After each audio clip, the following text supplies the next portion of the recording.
ಬಂಧುಗಳೇ ನಮಸ್ಕಾರ. ಮುನಿಯ ಬಳಿ ಸಾರಿದಂತಹ ರಾಜ ಹಾಗೂ ವೈಶ್ಯ ಇಬ್ಬರೂ ಮುನಿಯೊಡನೆ ಮಾತನಾಡುವುದಕ್ಕೆ ತೊಡಗಿಕೊಳ್ಳುತ್ತಾರೆ. ಕೃತ್ವಾ ತೂ ತೌ ಯಥಾ ನ್ಯಾಯಂ ಯಥಾರ್ಹಂ ತೇನ ಸಂವಿದಂ ಉಪವಿಷ್ಟೌ ಕಥಾಃ ಕಾಶ್ಚಿಚ್ಚಕ್ರತುರ್ವೈಶ್ಯ ಪಾರ್ಥಿವೌ. ಆ ವೈಶ್ಯ ಪಾರ್ಥಿವರು ಆ ಮುನಿಯೊಡನೆ ತಮ್ಮ ಯೋಗ್ಯತೆಗೆ ಮತ್ತು ಸಂಪ್ರದಾಯಕ್ಕೆ ತಕ್ಕಂತೆ ಸಂಭಾಷಣೆಯನ್ನು ನಡೆಸಿ ಅಲ್ಲಿಯೇ ಕುಳಿತು ಕೆಲವು ಪ್ರಾಸಂಗಿಕವಾಗಿ ಮಾತುಗಳನ್ನಾಡುವುದಕ್ಕೆ ತೊಡಗಿದರು. ರಾಜೋವಾಚ ಭಗವಂಸ್ತ್ವಾಮಹಂ ಪ್ರಷ್ಟುಮಿಚ್ಛಾಮ್ಯೇಕಂ ವದಸ್ವ ತತ್ ದುಃಖಾಯ ಯನ್ಮೇ ಮನಸಃ ಸ್ವಚ್ಚಿತ್ತಾಯ ತತಾಂ ವಿನಾ.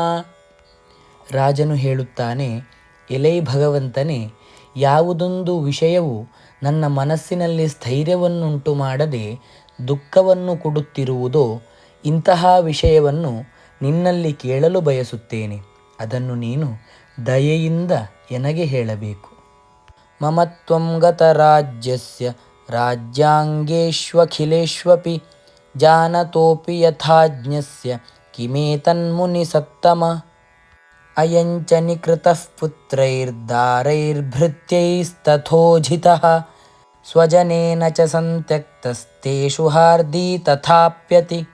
ಎಲೈ ಮುನಿಶ್ರೇಷ್ಠನೇ, ಪ್ರಪಂಚದ ಜ್ಞಾನವುಳ್ಳವನಾಗಿದ್ದರೂ ರಾಜ್ಯವನ್ನು ಕಳೆದುಕೊಂಡಿರುವ ಎಲ್ಲ ರಾಜ್ಯಾಂಗಗಳಲ್ಲಿಯೂ ಅಜ್ಞಾನಿಗಿರುವಂತೆ ಮಮತ್ವವಿನ್ನೂ ಇದೆಯಲ್ಲ, ಇದೇಕೆ? ಮತ್ತು ಈತನೂ ಕೂಡ ಪುತ್ರರಿಂದ ಅವಮಾನಗೊಳಿಸಲ್ಪಟ್ಟಿರುವನು, ಹಾಗೆಯೇ ಪತ್ನಿಯಿಂದಲೂ ಸೇವಕರಿಂದಲೂ ನಿರಾಕರಿಸಲ್ಪಟ್ಟಿರುವನು. ಹಾಗಿದ್ದರೂ ಈಗಲೂ ಅವರಲ್ಲಿ ವಿಶೇಷ ಪ್ರೀತಿ ಉಳ್ಳವನಾಗಿರುವನಲ್ಲ, ಇದೇಕೆ?